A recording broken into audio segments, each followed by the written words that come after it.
പുതിയ വീട്ടിൽ കല്യാണ ഒരുക്കങ്ങൾ തുടങ്ങിയിരുന്നു. എന്നാൽ ഒഴുകിയെത്തിയ മലവെള്ളം ശ്രുതിയുടെ ഉറ്റവരെയും ജീവിതത്തിലെ എല്ലാ സന്തോഷങ്ങളെയും അപ്പാടെ തുടച്ചു നീക്കി.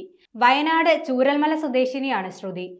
കോഴിക്കോട് മിംസ് മെഡിക്കൽ കോളേജിൽ ജോലി ചെയ്യുകയായിരുന്ന ശ്രുതിയുടെ ഉറ്റവരെല്ലാം ഉരുൾപൊട്ടലിൽ അകപ്പെട്ടിരുന്നു.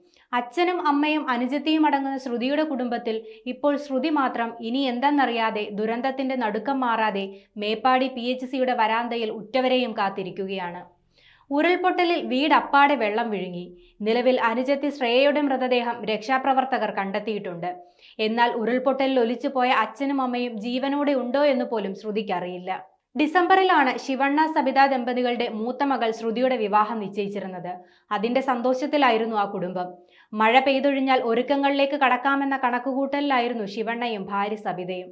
എന്നാൽ അവരുടെ എല്ലാ സ്വപ്നങ്ങളെയും തകർത്തെറിയാനുള്ള മഴയായിരുന്നു ആ രാത്രി പെയ്തിറങ്ങിയത്. വെള്ളാർമല സ്കൂളിന്